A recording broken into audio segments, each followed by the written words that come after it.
Welcome class 12। तो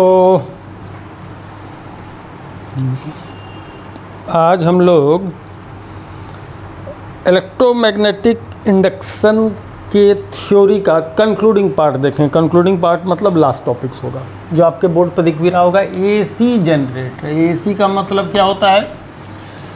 तो AC का मतलब ये है आपका अल्टरनेटिंग करंट। तो भैया ये अल्टरनेटिंग करंट क्या है, ये बात भी हम लोग थोड़ा सा रफली समझ लास्ट में दिखाएंगे एक्चुअल में क्या है ना।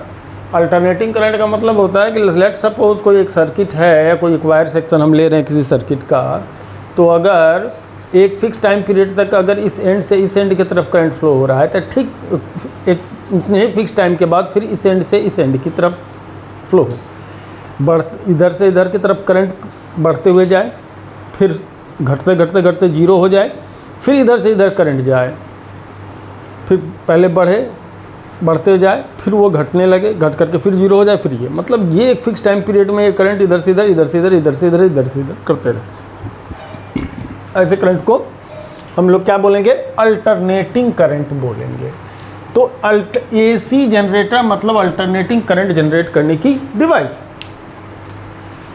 सिंपल सी बात को समझिए कि अब तक magnetic effect of the current से, लॉरेंज फोर्स वगैरह से हम लोगों ने मोटर को देखा है कि अगर पंखा है तो उसके अंदर अगर यदि क्या करता है, इलेक्ट्रिसिटी सप्लाई कर देंगे, पंखा घूमने लगेगा। यानी कि electrical energy can be converted into mechanical energy. Electrical energy can be converted into mechanical. जितने भी मोटर है या इलेक्ट्रिक मोटर हो या जो कोई भी हम लोग बैटरी से चलने वाला आजकल के मोटर हम देख रहे हैं या बहुत कुछ भी, तो इलेक्ट्रिक मोटर जो भी है उसका काम क्या है? इलेक्ट्रिकल एनर्जी को मैकेनिकल एनर्जी में कन्वर्ट करके देना। यहाँ एसी जनरेटर का काम जस्ट ठीक उसका उल्टा है। It converts mechanical energy into what? Electrical energy. यहाँ पर हम मैकेनिकल एनर्जी को इन्वेस्ट करके इलेक्ट्रिकल एनर्जी को क्या करते हैं? जनरेट करते हैं। और यही बेसिक थ्योरी है। जितने भी पावर स्टेशन आप लोग देखते हैं, या वो थर्मल पावर प्लांट हो या न्यूक्लियर पावर प्लांट हो या हमारा सोलर पावर प्लांट हो, या फिर नहीं, सोलर पावर प्लांट का तो थ्योरी कुछ अलग है, उसको छोड़ दीजिए, है ना। या फिर हाइड्रो पावर प्लांट है, ये जितने भी हैं ये टरबाइन रोटेट करना है, इनको टरबाइन रोटेट करना है। टरबाइन रोटेट करके क्या करना है? मैकेनिकल एनर्जी को इलेक्ट्रिकल एनर्जी में कन्वर्ट करके देना है। ये काम होता है एसी जनरेटर का, ठीक है जी।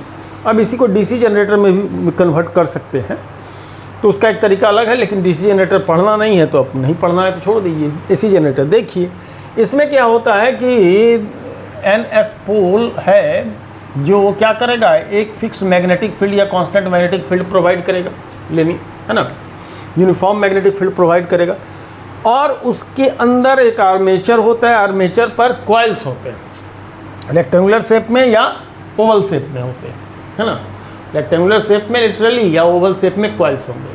और उन कॉइल्स को यानी आर्मेचर को अगर हम रोटेट करते हैं किसके अंदर? मैग्नेटिक फील्ड के अंदर, तो जाहिर सी बात है लिंक्ड फ्लक्स के वैल्यू में चेंज आएगा। हर कॉइल में लिंक्ड फ्लक्स के वैल्यू में चेंज आएगा। तो ऐसे में क्या होगा? ईएमएफ इंड्यूस्ड होगा। इसी बात को तो हम लोग पिछले 6-7 वीडियो से देख रहे हैं। तो ईएमएफ इंड्यूस्ड होगा, और ईएमएफ इंड्यूस होने से उस सर्किट में क्लोज है तो वो क्या होगा? करंट फ्लो होने लगेगा। लेकिन इसका नेचर बेसिकली क्या होता है? आपका अल्टरनेटिंग करंट होता है। एक फिक्स टाइम के बाद ये डायरेक्शन अपना क्या करता है? चेंज कर देता है, ठीक है। डायरेक्शन ये अपना चेंज कर देता है। तो पहले हम लोग ज़रा इसको लिखें, क्या क्या होता है। इट कंसिस्ट्स, क्या क्या होता है इसमें? एन एस पोल जो प्रोवाइड कर रहा है क्या? यूनिफॉर्म मैग्नेटिक फील्ड, ठीक है जी। यूनिफॉर्म मैग्नेटिक फील्ड प्रोवाइड कर रहा है, okay. Uniform magnetic field provide कर रहा है। दूसरा क्या है? आर्मेचर। आर्मेचर, इसके ऊपर क्या है? रेक्टेंगुलर कॉइल्स वाउंडेड अप, मतलब लपेटा हुआ है, wounded up, having ends of each, और सबका ends of each connected to slip rings. सब का ये स्लिप रिंग देख रहे हैं ना, ये स्लिप रिंग से कनेक्ट होता है। ये एक कॉइल हम बनाए, सारे कॉइल बनाएंगे तो पिक्चर समझ में ही नहीं आएगा, है ना। सारे कॉइल बनाए जाए तो पिक्चर समझ में नहीं, किसी एक कॉइल को पकड़ रहा है। इस स्लिप रिंग से सारे के एंड कनेक्टेड होते हैं, स्लिप रिंग्स। ओके, ठीक। इसके बाद slip rings are connected to carbon brush से कनेक्ट है, ठीक है। और कार्बन ब्रश किससे है? Brush to external terminals. External, यहाँ देखिए कार्बन ब्रश ये है, एक्सटर्नल टर्मिनल्स जहाँ से हम लोग आउटपुट लेंगे, ठीक है। ओके, चलिए।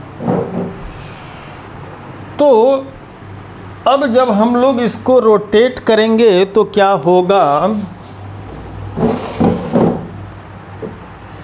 तो at any instant when we are rotating, at any instant when we are rotating, जब हम इसको क्या कर रहे हैं? रोटेट कर रहे हैं। तो रोटेट कर रहे होंगे तो लिंक्ड फ्लक्स फाई बी की वैल्यू बी ए कॉस थीटा होगा। बी ए कॉस थीटा होगा, इसमें कहीं कोई दो राय नहीं है। अब if omega be the angular frequency, अगर ओमेगा एंगुलर फ्रीक्वेंसी है, जब लोअर लिमिट देख ले कहाँ तक जा रहा है अभी लाइन है ना, एक आध line. Omega be the angular frequency, then omega must be theta by t. चूँकि एंगुलर फ्रीक्वेंसी कितना होता है? एंगल सबटेंडेड पर सेकेंड। तो ओमेगा थीटा बाई टी लिख पाएंगे, यानी थीटा को हम लोग ओमेगा टी से क्या करेंगे? रिप्रेजेंट कर सकते हैं, ठीक। तो हम रिप्लेस कर देंगे। अब फाई बी की वैल्यू कितनी हो जाएगी? बी ए कॉस ओमेगा टी हो जाएगा। Linked flux, magnetic flux at any instant, ये होगा। तो देखने वाली बात क्या हो गई कि फाई बी आपका बी ए कॉस ओमेगा टी है ना। तो लिंक्ड मैग्नेटिक फ्लक्स बी ए कॉस ओमेगा टी है। अब ऐसे में हम जान रहे हैं कि ये जो टाइम है, टाइम के साथ जब उसको रोटेट कर रहे हैं तो टाइम चेंज होगा, तो कॉस की वैल्यू चेंज होगी। तो magnetic flux link to the coil with time will change continuously change हो जाएगा। चेंज होगा कौन? Linked magnetic flux to the coil. घूम रहा है तो ये टाइम डिपेंडेंट हो गया ना, flux magnetic flux time dependent हो गया, है ना। तो टाइम के साथ वो चेंज करेगा। तो इंड्यूस्ड ईएमएफ, तो if it has n turns, रुक जाइए इस बात को भी देख लें, n टर्न्स होगा तब तो फाई बी इसी का n टाइम्स हो जाएगा, तो एन बी ए कॉस ओमेगा टी होगा। ये तो एक टर्न को लेकर के हम लोग देख रहे थे ना, इसमें हो सकता है n टर्न्स हो, चुके बोल भी रहे हैं कि काफ़ी टर्न्स होते हैं। एक ही टर्न का हम लोग फिगर बनाया है, ज़्यादा बनाएंगे तो पिक्चर दिखेगा ही नहीं, करेक्ट। अब ज़्यादा देखें, so induced EMF E, that will be what?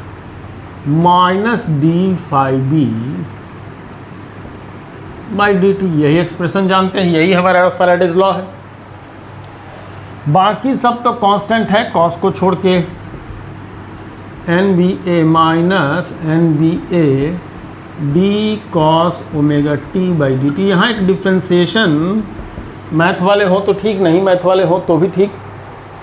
Cosine का इंटीग्रेशन माइनस साइन होता है, तो माइनस में, चलिए पहले पूरा हम दिखा देते हैं। एन बी ए सबसे पहले ये माइनस साइन होगा, ठीक है। और साथ में एक बात ये होगी, टी में ओमेगा का मल्टीप्लिकेशन है तो ओमेगा एज ए प्रोडक्ट भी आएगा, ओमेगा एज ए प्रोडक्ट भी आएगा, है ना। ये चेन रूल में पता चलता है। तो इसको भी ले आइए बाहर, माइनस माइनस प्लस हो गया, तो induced EMF N B A omega sine omega T, ये induced EMF at any instant होगा। अब इस एक्सप्रेशन को हम लोग क्या कर लें, थोड़ा सा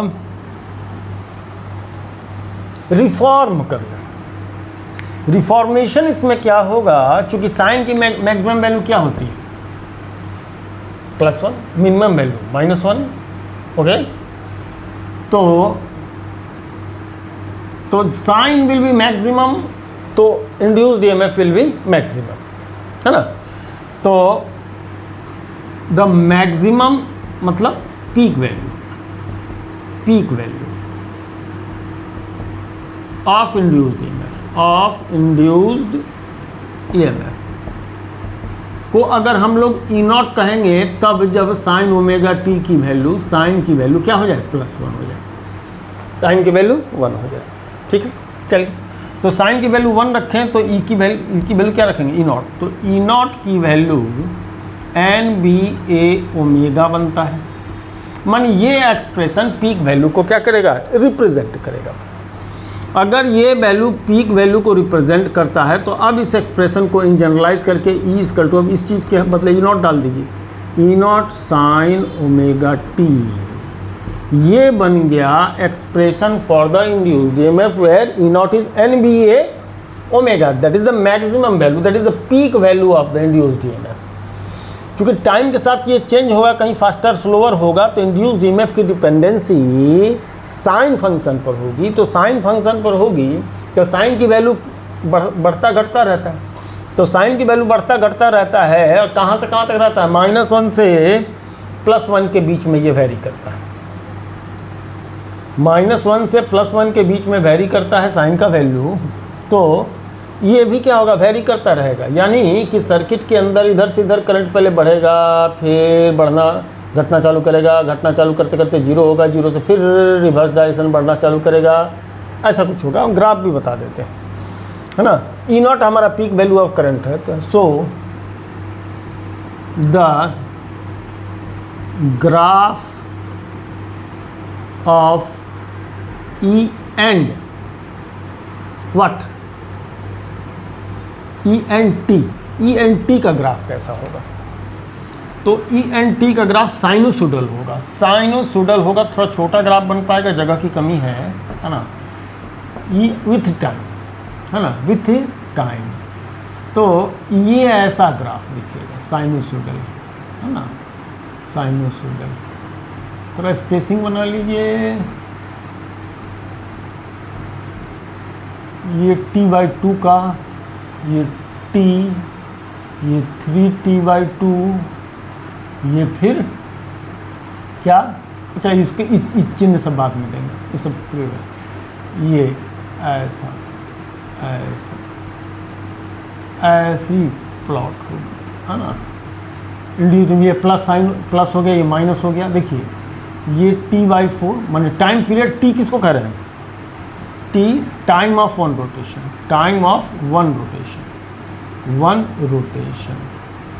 तो जब 1/4 ये रोटेट हो चुका होगा तो यहाँ होगा, T/2 पर ये होगा, ये T/2 है, ये स्टेटस किसकी बात होगी, 3T/4 का, और ये स्टेटस किसका होगा, T का, एक कंप्लीट साइकिल।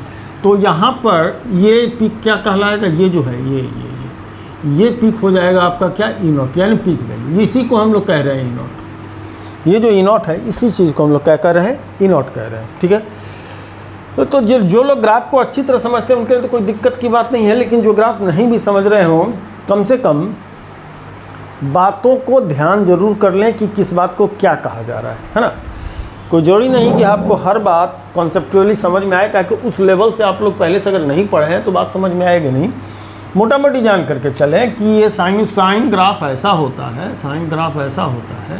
और चूंकि ये function induced EMF sine function होगा तो कुछ इस तरीके से होगा, E इस पर T इस पर, ये t/4 t/2 t, माने ये कंप्लीट वेव हो गया तो ये पूरा t हो गया, यहाँ से यहाँ तक ये पूरा t टाइम, है ना, t टाइम हो जाएगा, ओके, है ना। और ऐसे में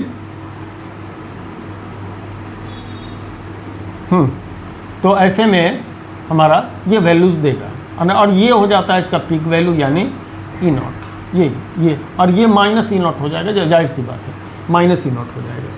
यही चीज़ क्या हो जाएगा, ये हो जाएगा E0, ये हो जाएगा माइनस E0, ठीक है। तो ये ग्राफ धीरे धीरे अगर यदि आप उसको ध्यान करते रखें कि ऐसा लेते हैं ऐसा लेते हैं ऐसा लेते हैं, तो बाद में पता चल जाएगा कि क्यों लेते हैं, कैसा लेते हैं। अगर यदि आपको ध्यान रहने लगे तो क्यों लेते हैं बाद में खुद समझ में आ जाता है ना। हम लोग के साथ भी यही हुआ है, ऐसा नहीं कि आप लोग हैं, इसके एक्सेप्शन है। तो ये हम लोग देख रहे थे एसी जनरेटर, है ना जी, ये हम लोग देख रहे थे एसी जनरेटर, और इसके साथ आपका ख़त्म हो जा रहा है क्या, एक्सरसाइज, थ्योरी।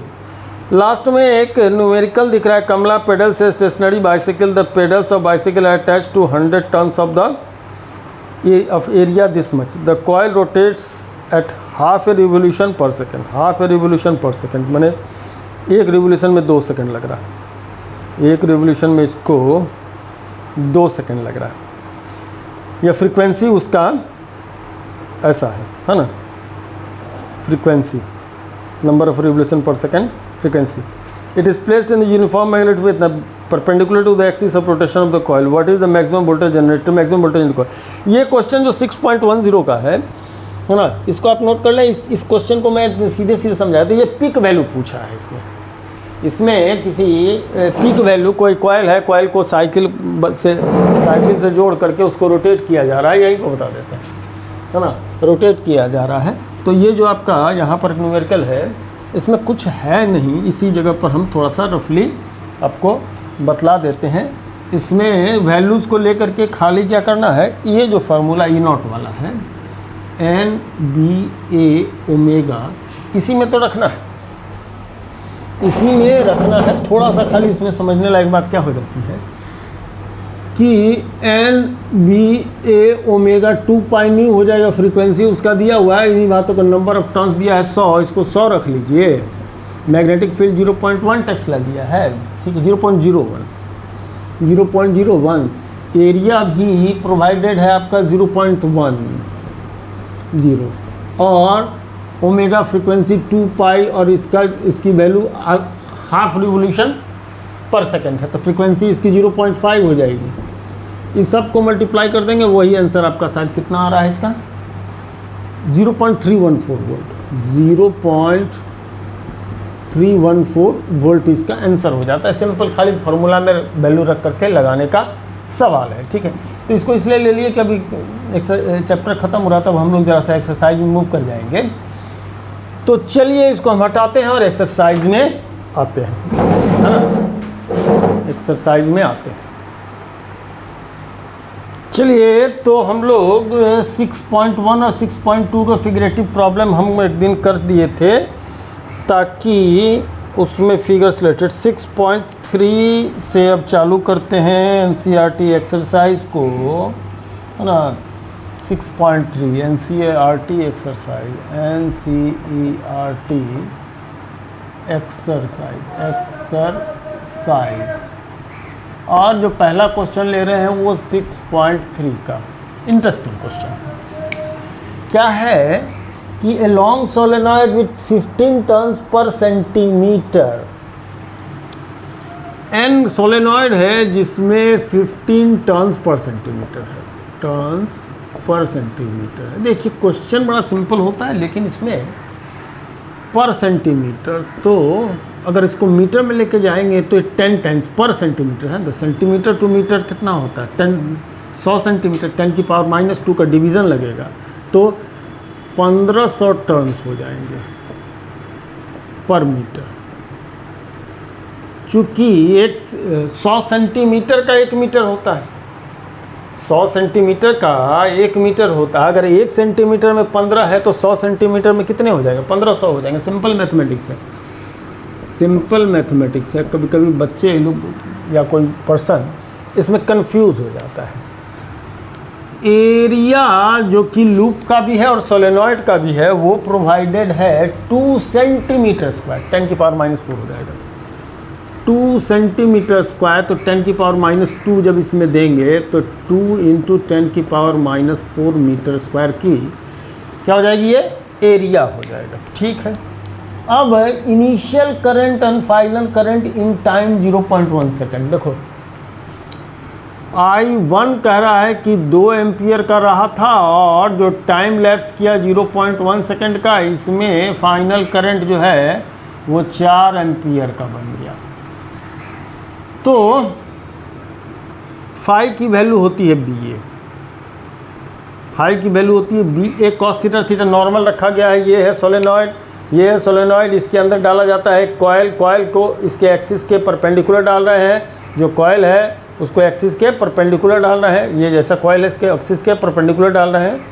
ठीक है, ये सोलेनॉइड है, एक्सिस के परपेंडिकुलर डाल रहे हैं। इसका मतलब ये है कि मैग्नेटिक फील्ड जो होगा नॉर्मल टू द प्लेन होगा, यानी थीटा की वैल्यू 0 होगी। नॉर्मल डायरेक्शन के साथ में मैग्नेटिक फील्ड का थीटा क्या हो जाएगा, 0, cos 0 की वैल्यू 1 हो जाएगी।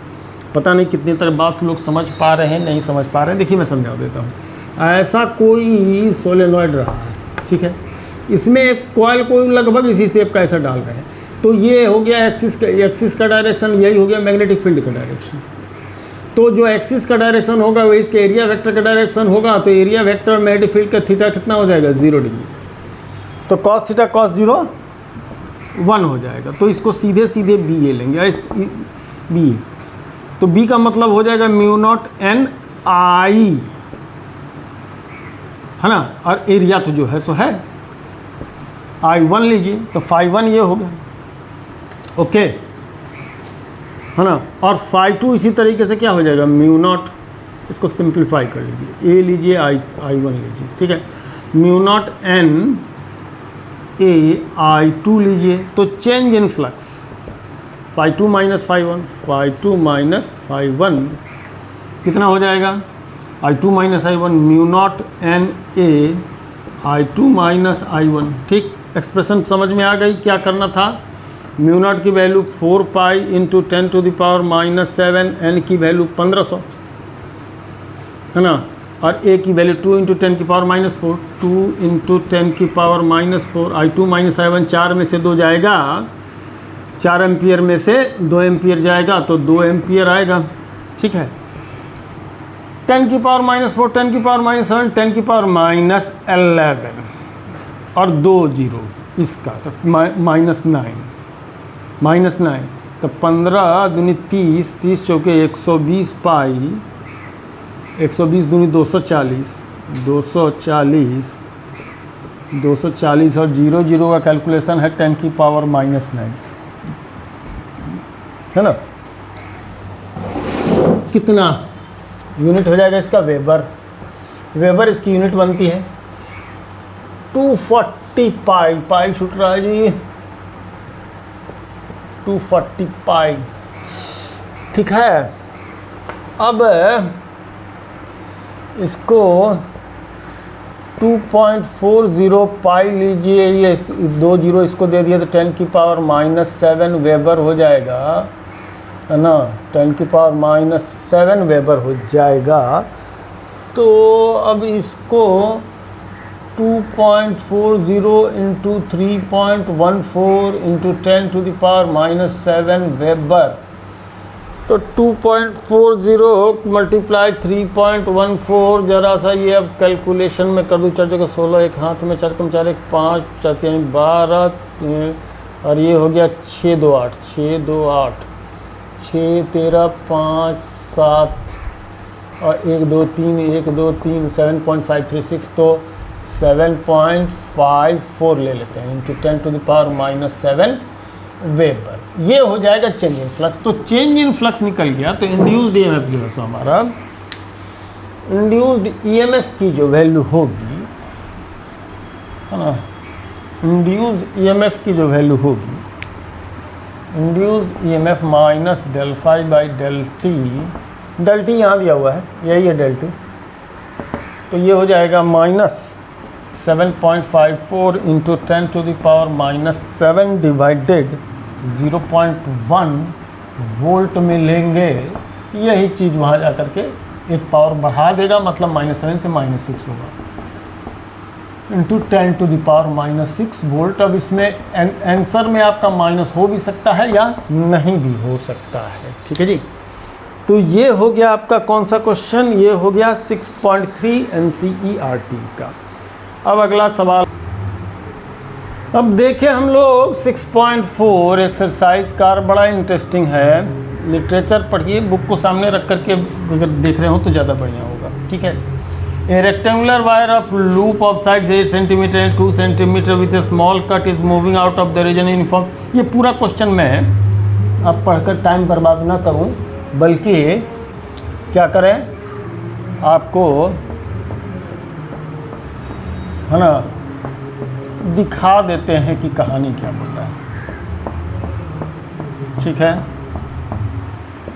इस तरह का मैग्नेटिक फील्ड है यूनिफॉर्म, इसमें से एक रेक्टेंगुलर लूप है 8 सेंटीमीटर बाई 2 सेंटीमीटर, ठीक है। इसको लेके बाहर जा रहा है, ठीक है।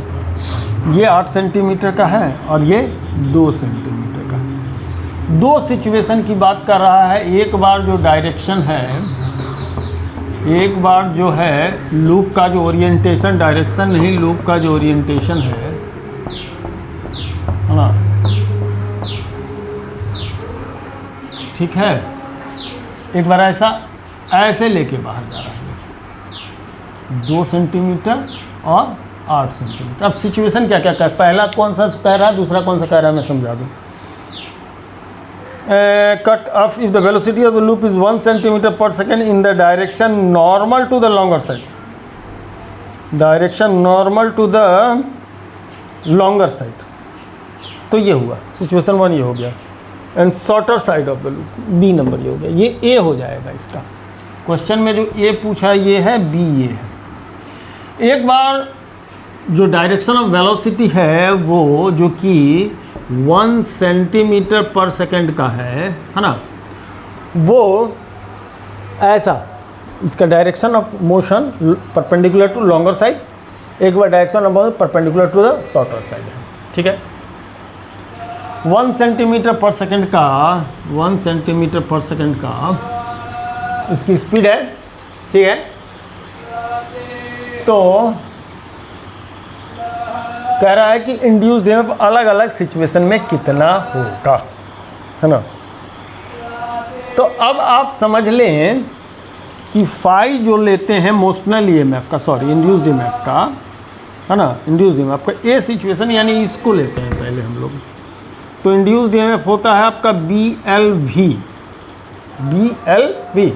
और जो मैग्नेटिक फील्ड कह रहा है 0.3 टेस्ला का है, और जो मैग्नेटिक फील्ड है वो 0.3 टेस्ला का है, ठीक है। तो B का वैल्यू प्रोवाइडेड है 0.3। अब जरा देखिए L जो लेना है, आपको लेना है उस ए सिचुएशन में 8 सेंटीमीटर। 8 सेंटीमीटर का मतलब है 8 इंटू 0.10⁻²। लेंथ, वेलोसिटी की बात करें तो ये 1 सेंटीमीटर कह रहा है, तो 1 सेंटीमीटर का मतलब हो जाएगा आपका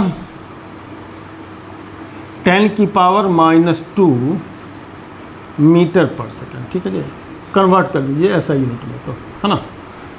तो ये 8 सेंटीमीटर, तो लॉन्गर साइड के परपेंडिकुलर ये हो जाएगा 10 की पावर, तो ये 8 तरीका 24, 2.4 इंटू 10⁻⁴ वोल्ट, है ना।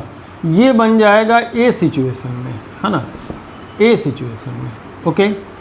इस सिचुएशन की बात हुई, ठीक है। इस सिचुएशन की बात में अगर आते हैं तो बी नंबर में ई की वैल्यू फिर से BLV लेंगे, बी की वैल्यू 0.3, अब इस बार 2 सेंटीमीटर यानी 2 इंटू 10⁻², और भी की वैल्यू तो 10⁻² ही लेंगे। तो 2 3 6, 0.6 इंटू 10⁻⁴ कितना ई इंड्यूस्ड ईएमएफ, है ना, वोल्ट, है ना, वोल्ट, ये लिया जाएगा, ठीक है। अब कह रहा है कि दोनों सिचुएशन में कितना टाइम लेगा। तो ए सिचुएशन में देखिए 2 सेंटीमीटर ही तो लेके बाहर, तो 2 सेकंड लगेगा। 1 सेंटीमीटर पर सेकंड है, 2 सेंटीमीटर का डिस्टेंस कवर करना है तो इस सिचुएशन में जो टाइम लगेगा 2 सेकंड का लगेगा। ये तो सिंपल बच्चा वाला सवाल है। और इसमें कितना लगेगा, 1 सेंटीमीटर से और क्रॉस करना होगा 8 सेंटीमीटर, इसमें टाइम 8 सेकंड का लगेगा। इसमें टाइम 8 सेकंड का लगेगा। इसमें टाइम 8 सेकंड का लगेगा। कोई बच्चा जैसा सवाल इसके साथ क्या कर दिया गया था, जोड़ दिया गया था।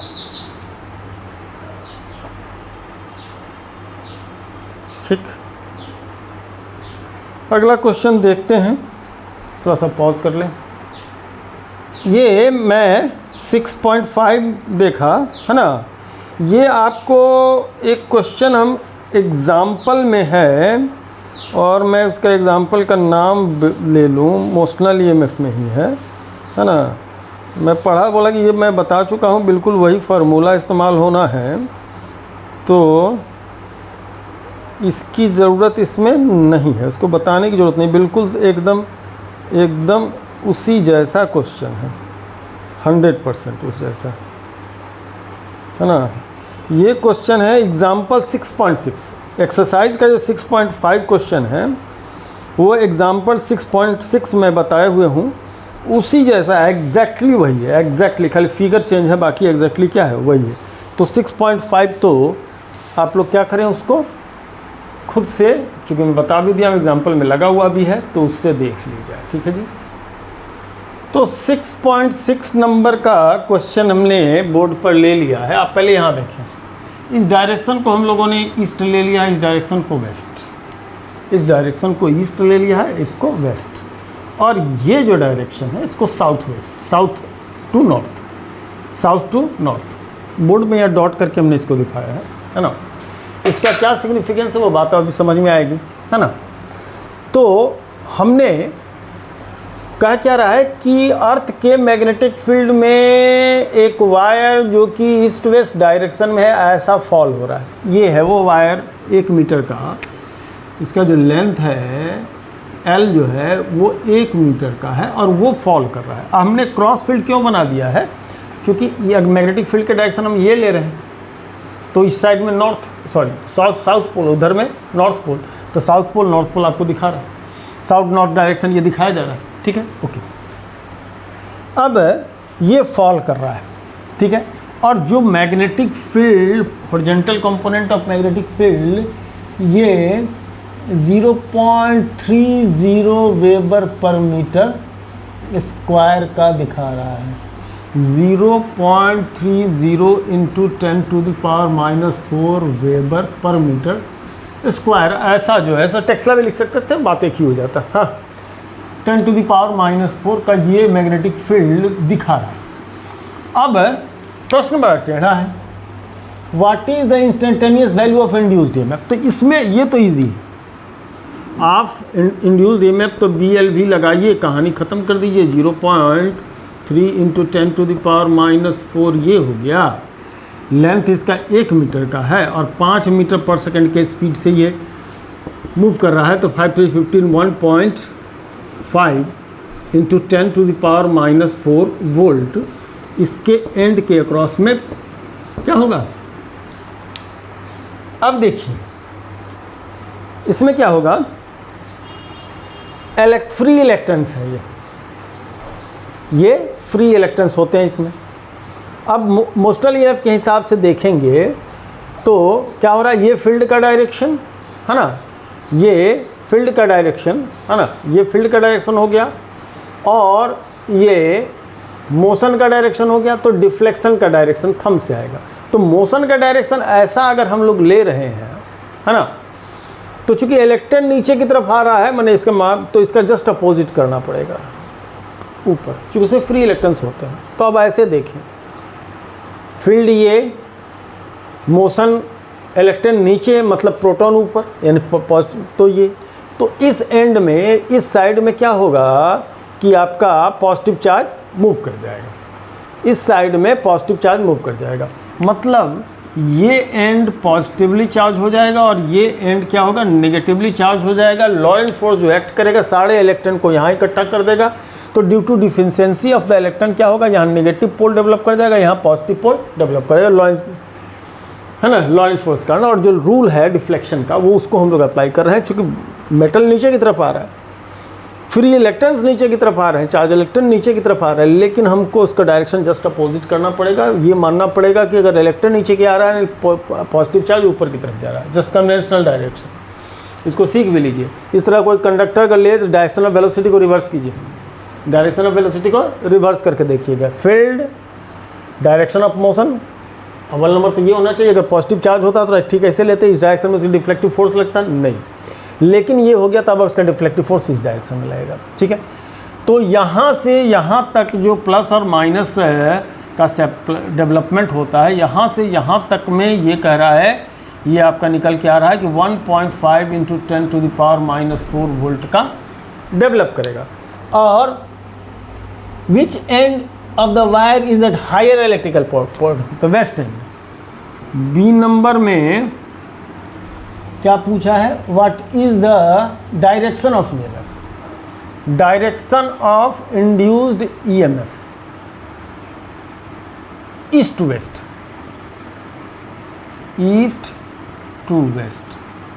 क्यों, ये प्लस चार्ज को इधर धकेल रहा है, प्लस चार्ज को इधर धकेल रहा है, तो ये direction of induced EMF east to west हो जाएगा। ठीक है, सी। और फिर ये पूछ रहा है कि which end of the wire is at higher electrical potential, तो वेस्ट, वेस्ट एंड। बड़ा घुमा करके यहाँ रख दिया है कि डायरेक्शन ऑफ ईएमएफ क्या, डायरेक्शन ऑफ ईएमएफ जिधर पॉजिटिव चार्ज को धकेला जा रहा है वही डायरेक्शन ऑफ ईएमएफ कहलाएगा। तो पॉजिटिव चार्ज चूँकि वेस्ट साइड में धकेला जा रहा है, इसलिए क्या हो जाएगा, वेस्ट डायरेक्शन आ जाएगा। ठीक है, वेस्ट डायरेक्शन आ जाएगा। चलिए अगला क्वेश्चन मैं पढ़ लेता हूँ, अगर ज़रूरियात होगा तो मैं देख लूँगा। Current in a circuit falls from 5 ampere to 0 ampere in 0.8 if an average EMF is 200 volt, give the estimate self inductance. बहुत सिंपल सा क्वेश्चन है, फटाफट देख लीजिए।